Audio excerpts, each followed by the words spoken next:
안녕하세요. 미랄교회 부목사로 섬기고 있는 한화수 목사입니다. 오늘부터 저와 함께 누가복음의 시간을 공부하도록 하겠습니다. 오늘은 전체적인 개관을 함께 공부하고자 합니다.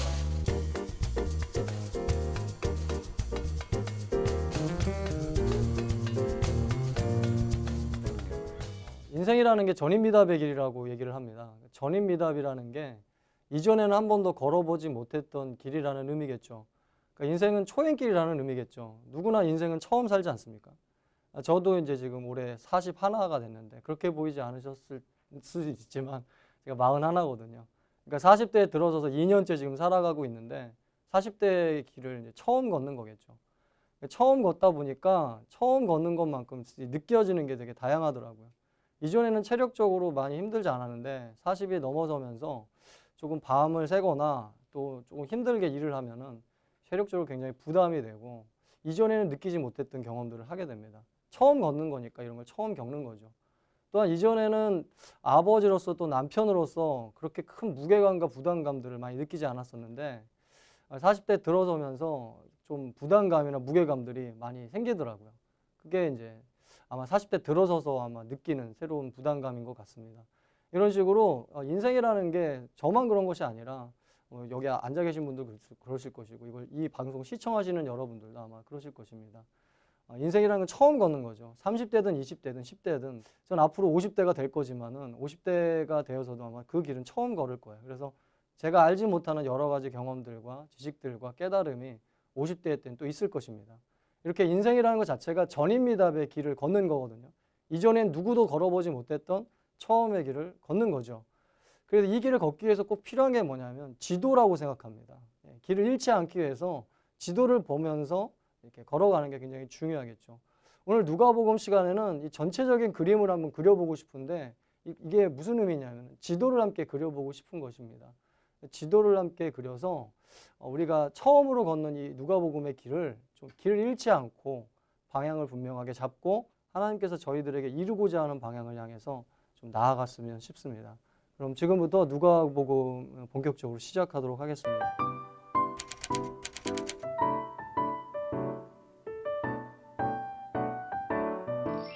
누가라는 사람에 대해서 저희가 이제 알아야 되는데 그 누가라는 사람은 두 가지의 책을 썼죠. 신약 성경에 두 가지 책을 썼죠. 뭐죠? 하나는 누가복음이고요. 또 하나는 뭐죠? 사도행전입니다. 두 가지의 책만 누가라는 한 사람의 저자가 썼습니다.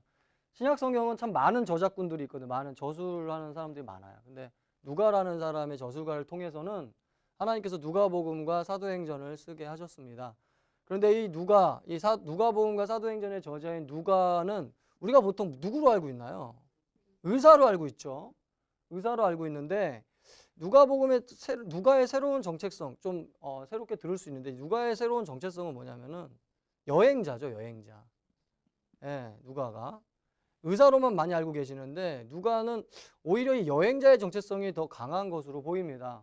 복음서를 더 깊이 읽어보면은 의사라기보다는 좀 해부학적인 그런 지식을 갖고 있기보다는 여행자로서의 지식을 좀 많이 갖고 있는 것 같아요. 이것을 잘 보여주는 게 사도행전이죠. 사도행전을 누가가 저술을 했는데 사도행전을 보면은 주어가 여행을 할 때 주어가 그 또는 그들이 나옵니다. 그들. 그래서 그들이 어딜 갔고 그가 어딜 갔고 이런 식으로 나와요. 그런데 이게 전개가 되면서 어떤 식으로 바뀌냐면은 우리로 바뀌어요. 주어가 우리로 바뀌는 거예요. 우리가 어디를 갔고 우리가 거기서 어떤 일을 만났고 우리가 어떤 일을 당했다. 이렇게 우리라는 걸로 바뀝니다. 이게 무슨 의미예요? 생각해 보세요. 그와 그들에서 우리라는 주어로 바뀐다라는 것은 누가라는 사람이 이제 여기에 포함되어 있다라는 거죠. 여기에선 포함이 안 돼 있다가 여기에는 포함이 되기 시작했다라는 겁니다. 여행을 이때는 그와 그들이 여행을 했다면은 이제 이때는 누가가 들어가서 여행을 시작했다는 것이죠. 우리가 여행을 떠날 때 야, 걔네들 어땠을 것 같아? 야, 걔네들 재밌었나 그 여행? 걔네들 그때 되게 불편하지 않았을까? 그런 얘기 하잖아요. 걔네들이라는 이야기를 하는 이유가 뭐예요? 거기에는 내가 포함되지 않았기 때문에 걔네들이라고 얘기하는 거예요.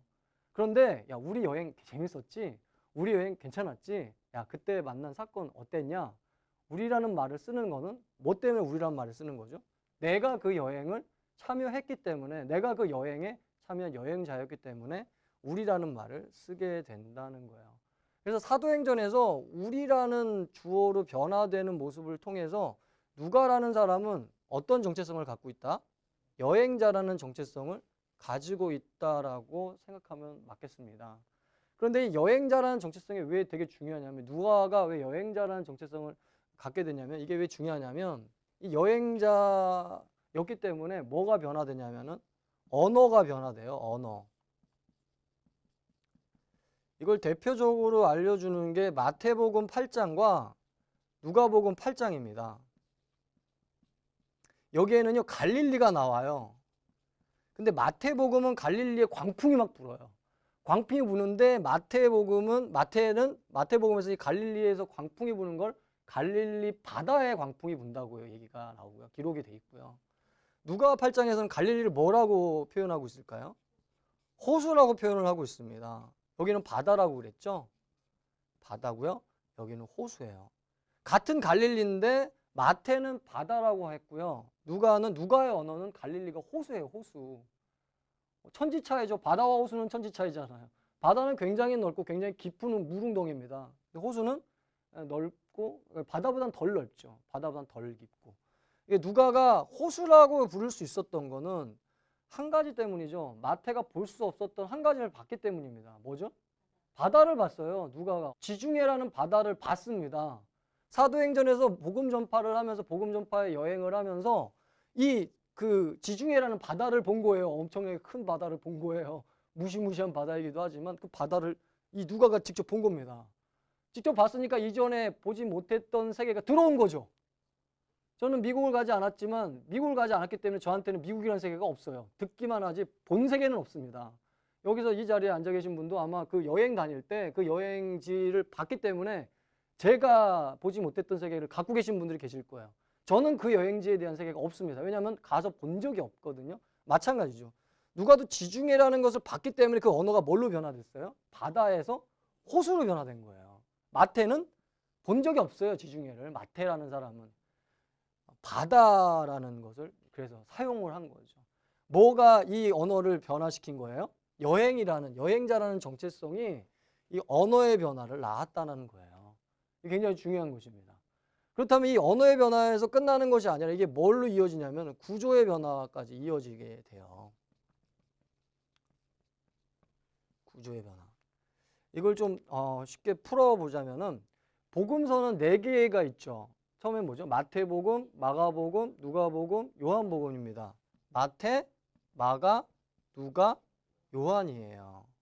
이 중에서 요한복음은 따로 구별되죠. 로고스복음이라고 따로 구별되고요.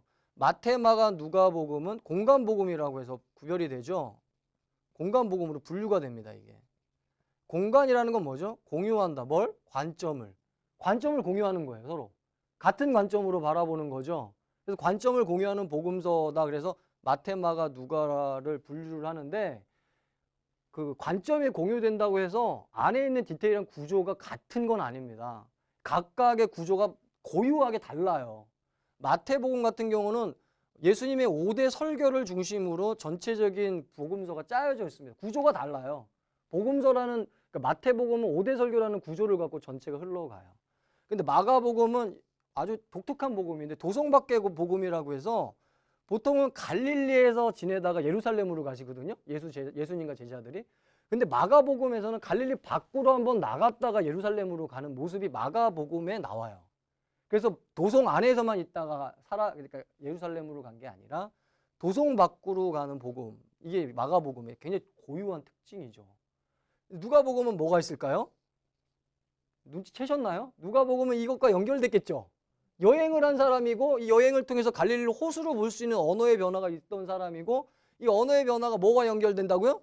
구조의 변화, 사고 구조와 의식 구조의 변화가 연결됐기 때문에 이게 그냥 사고 구조로 머물지 않습니다. 의식 구조로 머물지 않는 거예요. 사람이라는 게. 구조가 바뀌면 그게 나오게 돼 있거든요. 어떻게든 간에. 그게 뭘로 나오냐? 이 사람의 저술로 나온 거예요. 그래서 이 누가복음에 무슨 얘기가 있을까요? 여행 이야기가 있어요. 무슨 이야기가 있다고요? 예. 보시면 공관, 관점은 공유하고 있는데 구조, 이건 다 독특하죠. 고유합니다. 마태복음은 5대 설교라는 구조를 갖고 진행이 되고 마가복음은 도성밖에 복음이라는 그런 독특한 고유한 구조를 갖고 누가복음은 여행 이야기라는 구조를 갖고서 진행이 되는 거예요. 그렇다면 이 구조가 누가복음이 여행 이야기라는 구조가 어떻게 편성이 되어 있는가 그걸 한번 살펴봤으면 좋겠습니다. 누가복음은 총 3개의 구조로 나뉠 수가 있어요. 이 누가복음은요. 구조적으로 봤을 때 3개로 나뉠 수가 있습니다. 첫 번째는 1장부터 9장 50절까지. 그 다음에 여기서는 9장 51절부터 19장 27절까지고요. 여기서는 19장 28절부터 몇 장까지 갈까요? 24장까지입니다. 이게 누가복음의 거의 신약학자들 공통적으로 동의하는 구조 세 부분의 구조입니다. 1장부터 9장 50절까지는 어디에 관련된 사역을 하실까요? 갈릴리 들어보셨죠? 갈릴리 사역이에요. 중점이 갈릴리 사역. 그 다음에 19장 28절부터 24장은 어떤 사역일까요? 예루살렘 사역입니다. 예루살렘으로 들어가시죠. 그렇다면 이 가운데 있는 건 무슨 구조일까요? 아까 전에 말씀드렸던 여행 이야기예요. 이게 다른 복음서에 이게 있을까요? 없을까요? 없어요. 어디에만 있어요? 누가복음에만 있습니다. 뭐가? 요거가. 이게 누가복음 전체 구조에 편성된 이 여행 이야기의 부분입니다. 이 전체 지도라는 거죠. 이게 누가복음의 지도라는 거죠. 보통 다른 복음서들은 다 이걸 갖고 있어요. 갈릴리와 예루살렘 구조는 마태복음이든 마가복음이든 누가복음이든 심지어는 요한복음도 이게 좀 왔다 갔다 하긴 하지만 요한복음도 갈릴리, 예루살렘 구조는 다 갖고 있습니다. 그런데 여행 이야기 구조를 갖고 있는 거는 어디만 있다? 누가복음만 갖고 있는 아주 독특한 구조입니다. 이게 왜 이렇게 된 거라고요? 여행자라는 정체성으로 인해서 언어가 변화되고 구조, 사고 구조, 의식 구조가 변화되므로 그것이 그대로 드러난 거예요. 누가의 저작에. 자, 그렇다면 여기서 이 여행 이야기가 몇 절인가요? 총 몇 장에 해당되나요? 9장부터 19장에 해당하는데 이게 몇 장이죠? 한 11장 정도의 분량이에요. 11장 정도. 누가복음은 총 몇 장이죠? 그렇죠. 4장입니다. 그 중에서 11장이면은 절반이죠. 거의 절반입니다. 12장이 절반이니까 그 중에 11장은 거의 절반에 해당돼요. 50%의 분량에 해당됩니다. 이 분량이 적습니까? 많습니까? 많죠. 굉장한 분량입니다. 여행 이야기의 분량을 거의 절반에 할애했다라는 것은 굉장한 분량, 굉장히 많은 분량이에요. 여기서 잠깐 살펴보자 하는 건 뭐냐면 이 분량의 부분, 이 분량의 의미입니다. 성경에서 말이죠. 성경에서 중요하다. 성경의 중요도를 다루는 방법이 3가지가 있어요. 첫 번째는 뭐냐면 반복입니다. 반복. 성경은 이게 참 중요합니다라고 얘기할 때 반복법을 쓰죠. 대표적으로 예를 들면 전도서 1장 같은 거 여러분 아시나요? 전도서 1장. 전도서 1장에 보면은 헛되고 헛되며 헛되고 헛되니 모든 것이 헛되도다. 몇 번 나왔죠? 헛되다는 게. 헛되고 헛되며 헛되고 헛되니 모든 것이 헛되도다. 몇 번 나오죠? 5번이 나와요. 딱 한 절에 5번이 나오는데 뭐가요? 헛됨이라는 게 5번이 나옵니다. 이게 히브리어로는 헤벨이라고 하거든요. 헤벨. 이게 5번이 나와요. 딱 한 절에. 이걸 통해서 보자면 전도서의 주제가 뭔 것 같아요? 전체를 꿰뚫는 주제가 뭘 것 같아요? 헛됨입니다. 해 아래 인생의 삶은 헛되다 이거예요. 느껴지시나요? 허무하고 헛되고 공허하다. 아무리 재밌게 살아도요. 공허합니다. 아무리 멋있게 살아도요. 헛된 거예요. 아무리 이름 명성 다 날려도요. 그 결국은 뭐예요? 헛된 겁니다. 그걸 지금 얘기해서 어떻게 무슨 방법을 써서 얘기해요? 반복. 한 절에 5번씩 반복을 하는 거예요. 얼마나 헛된지를 알라고 제발. 이게 중요하다 이게. 헛되다는 게 중요하다. 반복입니다. 두 번째는 무엇을 통해서 이 중요하다라는 걸 표현하냐면 구조를 통해서. 뭘 통해서요? 구조를 통해서. 이거 대표적으로 알려주는 게 이사야서입니다. 이사야서 아시죠? 이사야서가 총 몇 장이냐면 66장이에요. 66장인데 이사야서는 1장부터 39장까지와 40장부터 66장까지가 다른 구조를 갖고 있어요. 1장부터 39장까지는 심판의 구조입니다. 40장부터 66장까지는 회복과 희망의 구조예요. 그래서 심판과 회복, 심판과 희망이라는 구조를 딱 갖고 있는, 명확하게 갖고 있는 게 이사야서예요. 그래서 이 상반 부분을 제1 이사야라고 하고요. 하반 부분을 제2 이사야서라고 구약학자들이 정의를 많이 하죠, 보통은. 그래서 이사야서가 성경 전체 구조를 함축한 구조라고까지 얘기를 해요. 성경은 1권부터, 구약이 몇 권이죠? 39권. 신약은 27권까지 해서 66권이 되죠. 이사야서가 이 구조를 닮았다는 거예요. 뭐라고요? 구조를 통해서 하나님께서 정신 못 차릴 때는 혼내시고 정신 못 차리다 망하면 다시 위로해서 회복시키신다. 이거를 메시지를 전해주는 거예요. 뭘 통해서? 구조를 통해서입니다. 예수님도 마찬가지죠. 예수님께서 나오시자마자 갑자기 슈퍼베이비가 돼가지고 막 등장하신 거 아니세요. 예수님께서는 처음에 뭘 사셨죠? 공생애를 사시죠. 그래서 공생애를 사신 다음에 3년을 사신 다음에요. 공생애. 그 다음에 어디에 달려 돌아가시죠? 십자가에 달려 돌아가십니다. 그리고서 어떻게 하시죠? 3일 만에 다시 부활하시죠. 공생애 3년 사시고 십자가에 달려 돌아가시고 그 다음에 어떻게 하신다고요? 부활해요. 예. 그러니까 이 공생애 십자가 부활이라는 이 구조, 이거를 뭐 신약학자들은 그 패션 내러티브라고 해서 고난 이야기의 구조라고 얘기해요. 이 내러티브, 이 구조가 있다 없다?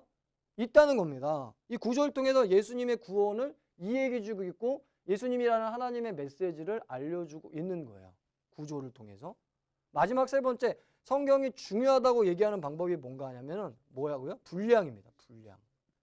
이걸 잘 알려주는 게 시편 119편이에요. 119편이 총 몇 절로 되어 있는지 여러분 아시나요? 176절로 되어 있거든요. 성경에서 가장 긴 절을 뽑는다면은 가장 길어요. 가장 긴 절은 시편 119편입니다. 176절이에요. 히브리어 알파벳이 22개거든요. 그 22개 중에 알파벳 하나마다 8개의 연을 건 거예요. 그래서 22 곱하기 8을 하면 176이 나옵니다. 알파벳 하나에 8개 절을 배당을 해서 22번 반복한 겁니다. 그 22번 반복, 그러니까 8번을 22번 반복하면서 이 시편 119편에서 계속 매 절마다 빠지지 않고 나오는 게 있어요. 그게 뭘까요? 율법입니다. 하나님의 말씀. 이 하나님의 말씀을 1절부터 몇 절까지? 176절까지 엄청난 분량을 갖고 계속 반복하는 거예요. 시편 119편 이 세 가지를 다 쓰고 있죠. 반복하죠. 이 시편의 그 알파벳 구조를 갖고 있죠. 분량까지 나오잖아요. 반복해서 구조를 갖고 분량까지 다루며 분량까지를 할애하면서 뭘 강조하고 있어요? 뭘 중요하다고 얘기하고 있어요? 율법을 중요하다고, 굉장히 중요하다고, 어떻게 중요하다고? 굉장히 중요하다고 얘기하고 있는 거예요. 이 11장이라는 분량을 통해서 뭘 얘기하고자 하겠어요? 네, 맞습니다. 뭘 얘기하고자 하겠다고요? 이걸 통해서 말하고자 하는 건 하나죠. 뭐죠? 이거예요, 이거. 중요하다. 예전에 제가 국어 중학교 3학년 중학교 때 이제 국어 그 테이프를 들은 적이 있는데 강의 테이프죠. 강의 테이프인데 그 강의 테이프에서 항상 그 강의하시는 분께서 중요한 거를 나타낼 때는 이런 얘기를 했어요. 밑줄 쫙 별표 5개 땡이야. 이게 항상 있었습니다. 뭐 고시나 시조나 시험에 나올 거나 설명문이나 뭐 논설문이나 이런 걸 할 때 이거는 굉장히 중요하기 때문에 꼭 암기해야 된다라는 거를 밑줄 쫙 별표 5개 땡이야. 항상 이 얘기를 하셨어요. 그러면 저는 그걸 그대로 받아들이고 빗줄 치고 별표 5개 해서 국어시험 100점 맞고 뭐 이런 적이 있었거든요. 정말 쪽집게처럼 잘 맞추시더라고요. 마찬가지로 중요하다라는 표현을 여기서는 뭘로 한다고요? 별표 5개 땡이야가 아니라 분량으로 표현하고 있다 이겁니다. 이게 굉장히 중요하다는 거예요. 그렇다면은 마지막으로 우리가 짚을 게 뭐냐면은 이게 왜 중요한가 이거죠. 왜 중요한가. 그죠? 이게 굉장히 중요한 질문이죠. 이게 왜 중요한가? 이 여행 이야기를 통해서 도대체 들려주고 싶은 메시지가 뭐고 보여주고 싶은 비전이 뭐길래 이렇게 많은 분량을 할애해서 다루고 있는가? 우리 물어야 되죠. Why? 왜 중요하냐 이거죠. 왜 이게? 한 가지 때문이에요. 뭐냐면 이겁니다. 유랑을 하는 게 아니라 뭘 한다 그랬어요? 여행을 한다 그랬거든요. 여행의 핵심 이미지는 뭔가요? 길이에요. 길을 가는 사람을 뭐 하는 사람이라고 하죠? 여행을 하는 사람이라고 합니다. 방랑자는요, 길 가는 사람 아니에요. 정처 없이 떠돌다가 죽는 게 방랑자입니다. 우리는 방랑자가 아니죠. 여행자입니다. 이거를 누가복음이 알려주고자 이 여행 이야기를 이렇게 아주 많이 다루고 있다는 거예요. 길 가시는 예수님의 모습. 또 누가복음 9장 51절이 이 여행 이야기의 시작절이거든요. 이 여행 이야기의 시작절이 누가복음 9장 51절을 보면은 예수께서 예루살렘을 향해서 가시기로 굳게 결심하였더니라는 말씀이 나옵니다. 어딜 향해서 가시기로? 예루살렘을 향해서 가시기로. 예루살렘을 향해서라는 거는 방향이 있어요, 없어요? 있다는 겁니다. 가시기로라는 거는 길을 간다는 거예요, 멈췄다는 거예요? 길을 간다는 거예요. 방향과 길감이 같이 들어가 있는 게 누가복음 9장 51절이에요. 이 누가복음 9장 51절 여행 이야기의 첫 시작점이 그렇게 시작된다라는 것은 이 누가가 이 여행 이야기를 통해서 들려주고 싶은 이야기는 한 가지, 보여주고 싶은 건 한 가지. 뭐예요? 길이고요. 길 가시는 예수님을 보여주고 싶은 거예요. 이게 누가복음의 신학적 비전입니다. 이게 굉장히 중요한 거예요. 어떤 신학자가 이 인생을 살면서 가장 큰 유혹은 두 가지의 유혹이래요. 첫 번째는 사람들이 나를 칭찬하고 우러러볼 때 그거에 들뜨는 거. 그게 첫 번째 유혹이래요. 또 하나의 유혹은 뭐냐면 사람들이 나를 깔보고 나를 우습게 볼 때 그것에 주눅들고 위축되는 거. 이게 두 번째 유혹이래요. 우리는 둘 다 걸리죠? 저도 둘 다 걸립니다. 사람들이 저한테 칭찬하고 잘하십니다 목사님 이런 얘기를 하면요 걸려요. 뭐에 걸릴까요? 내가 잘난 줄 알고 우쭐댑니다. 마음에 그런 마음이 자꾸 올라와요. 또한 사람들이 저를 깔보거나 저를 공격하거나 비난하거나 못된 말을 할 때, 좀 잘못된 말을 할 때 그런 부분에 대해서 제 자신이 위축되는 경우가 있어요. 아, 이렇게 해봤자 무슨 소용이 있겠어? 아무 소용없지. 이런 유혹들이 있다라는 거야. 예수님도 그런 것들을 다 당했어요. 왜요? 길을 가시니까 그런 거예요. 길을 가지 않는다면 그런 걸 당할 이유는 없겠죠. 누가복음을 통해서 우리는 길 가는 사람이 돼야 됩니다. 이 시간 여러분들도 또 이 프로그램을 시청하시는 분들도 길을 만약에 가지 않고 멈추셨다면 길을 가시기를 바랍니다. 이게 누가복음을 지금부터 이후로 계속 해야 되는 굉장히 중요한 이 비전이에요. 예수님은 길을 가셨기 때문에 그 예수님을 따르고 예수님을 배우는 분들은 길을 가시는 존재가 될 수밖에 없겠죠. 그런 은혜가 있기를 바라면서 이제 마무리를 하도록 하겠습니다. 먼저 우리 오늘 배웠던 거 마무리를 하겠는데, 첫 번째, 누가에겐 정체성이 있다 그랬어요. 그죠? 어떤 정체성을 가졌다고 했죠? 여행자라는 정체성을 가졌다고 했습니다. 이 여행자라는 정체성이 어떤 변화를 갖고 왔다고 했죠? 언어의 변화. 그래서 갈릴리를 어떻게 봤어요? 호수로 봤습니다. 참 기가 막히죠? 언어의 변화. 놀라운 거예요. 세 번째, 언어의 변화가 그냥 언어의 변화로 그치는 게 아니라 구조의 변화로 이어집니다. 여기서 나온 게 어떤 이야기죠? 여행 이야기예요. 여행 이야기. 누가복음만의 고요함이 여기서 나오는 거예요. 이게 엄청나죠? 그죠? 구조의 변화예요. 자, 그렇다면 누가복음의 구조는 어떤 구조다? 세 가지죠. 1장부터 9장까지. 9장부터 19장까지. 19장부터 24장까지. 이거는 뭐예요? 갈릴리. 이거는 여행. 이거는 예루살렘. 이게 세 구조를 갖고 있다. 이게 지도라 그랬어요. 여행 이야기는 총 몇 장에 해당된다? 11장이라는 정말 많은 분량, 절반에 해당되는